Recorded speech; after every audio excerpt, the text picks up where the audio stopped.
हाल ही में दिनांक 12 मार्च 2022 को यूजीसी अर्थात यूनिवर्सिटी ग्रांट कमीशन विश्वविद्यालय अनुदान आयोग ने सेवारत सर्विंग एवं सेवानिवृत्त रिटायर्ड पेशेवरों प्रोफेशनल्स के लिए पुनः सेवा के अवसर देने का प्रस्ताव रखा है, जो कि बेरोजगारी से लड़ रहे योग्यता प्राप्त नई पीढ़ी के साथ घोर अन्याय होगा। वैसे भी प्रौद्योगिकी के इस बढ़ते चरण के कारण कई क्षेत्रों में मशीनी अर्थात रोबोटिक एवं कंप्यूटराइज्ड सर्विसेज के कारण रोजगार के असंख्य दरवाजे या तो स्वतः बंद हो गए हैं या फिर उन्हें और भी संकीर्ण कर दिया गया है, जो कि एक सामाजिक अन्याय ही माना जाना चाहिए। केवल अनुभव को आधार बनाकर हम नौजवान पीढ़ी का स्वर्णिम भविष्य अंधकारमय नहीं बना सकते। वैसे भी इस क्षेत्र में सेवानिवृत्ति की आयु बहुत ही अधिक है।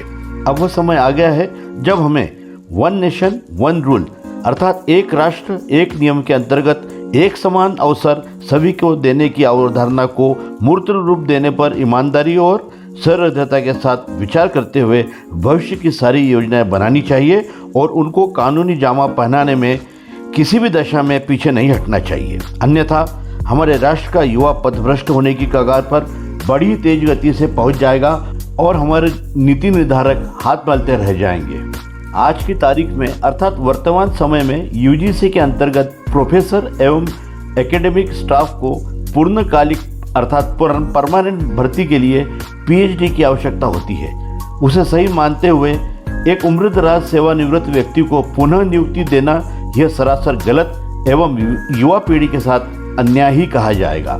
इन सभी बिंदुओं को केंद्र में रखते हुए यूजीसी द्वारा उच्च शिक्षण संस्थानों अर्थात हायर एजुकेशन इंस्टीट्यूट्स में विभिन्न क्षेत्रों से सेवानिवृत्त पेशेवरों को पुनः नौकरी देने के लिए अपने नियमों में संशोधन करने की जो योजना बनाई जा रही है उस पर गंभीरता के साथ एक बार नहीं वरन 1000 बार विचार करना ही होगा, क्योंकि यूजीसी के नियमानुसार उपर्युक्त पदों के लिए जो एजुकेशनल क्वालिफिकेशन आवश्यक है वो असंख्य पीएचडी धारक बेरोजगारों के पास वर्षों से है, किंतु उन्हें सेवा करने का कोई भी अवसर नहीं मिल पा रहा है या कहें कि उन्हें दिया ही नहीं जा रहा है। ऐसी स्थिति में तो वही बात हुई कि नौजवान सैनिकों की फौज मैदानी जंग लड़ने को तैयार खड़ी है और वह हमें नज़र ही नहीं आ रही है, अथवा यूँ कहें कि उन्हें हम नज़रअंदाज करते हुए अपने बूढ़े सैनिकों को मैदानी जंग में उतारकर भविष्य के सारे युद्ध जीतने की बात हम कर रहे हैं।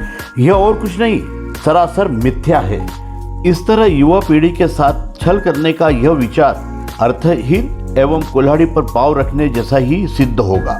सेवानिवृत्त पेशेवरों को पुनः सेवा के अवसर देने के प्रस्ताव के इस समाचार से असंख्य पीएचडी धारक एवं पात्र छात्र छात्राएं सकते में आ गए हैं। उन्हें अपनी पीएचडी का सारा श्रम मिट्टी में मिलता नजर आ रहा है। सरकार द्वारा फरवरी में संसद में साझा की गई जानकारी के अनुसार 46 केंद्रीय विश्वविद्यालयों में 19,349 स्वीकृत संकाय पदों में से 6,535 रिक्त हैं। दिल्ली विश्वविद्यालय में सबसे अधिक 859 पद रिक्त हैं। इसके बाद इलाहाबाद विश्वविद्यालय में 611, बनारस हिंदू विश्वविद्यालय में 499 और अलीगढ़ मुस्लिम विश्वविद्यालय में 359 रिक्तियां शेष हैं। अतः 19,349 पदों में से बचे हुए 6,535 रिक्त पदों पर नियुक्ति हेतु नए सिरे से प्रक्रिया आरंभ की जानी चाहिए और जो वरिष्ठ सेवानिवृत्त हो चुके हैं उन्हें मार्गदर्शक के रूप में अपनी बहुमूल्य सेवाएं देने का निवेदन किया जाना चाहिए, समाज सेवा के रूप में, ना कि उन्हें पुनः रोजगार के अवसर प्रदान करने चाहिए।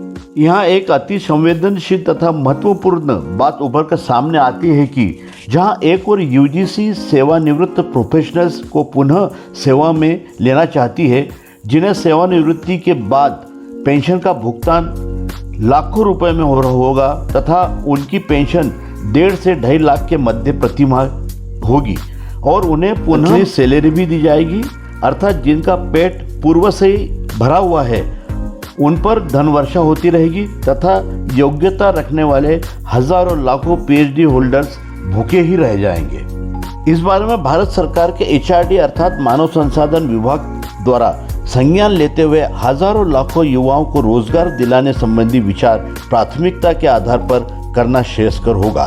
कारण इतने बड़े बजट में तो हज़ारों अनएम्प्लॉयड एलिजिबल पीएचडी होल्डर्स को रखा जा सकता है और हायर एजुकेशन सिस्टम को केंद्र सरकार बढ़ाने पर विचार रखती है तथा अनेक नए पद भविष्य में देश भर में खोले जाने वाले आईआईटीज और एनआईटीज के साथ ही अन्य कॉलेजों एवं विश्वविद्यालयों का एक्सपांशन केंद्र सरकार की प्राथमिकता का एक हिस्सा है। अतः बेरोजगारों को प्राथमिकता देने पर विचार किया जाना एवं रिटायर्ड प्रोफेशनल्स को उनकी रिटायर्ड लाइफ शांति से जीने देने का विचार अति श्रेयस्कर होगा।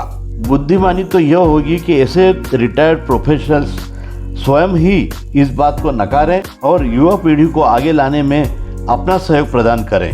तो समस्त जॉब सीकर्स साथियों, एलिजिबल कैंडिडेट्स और अनएम्प्लॉयड कैंडिडेट्स को मेरा निवेदन है कि वे अपने विचार इस वीडियो को देखने के बाद अवश्य रखें, मुझे अपने विचारों से अवगत कराएं तथा इन्हीं विचारों से केंद्र सरकार और मानव संसाधन मंत्रालय को भी अवगत कराएं और मेरे इस चैनल को सब्सक्राइब अवश्य करें ताकि आपको समय समय पर नोटिफिकेशंस मिलते रहें।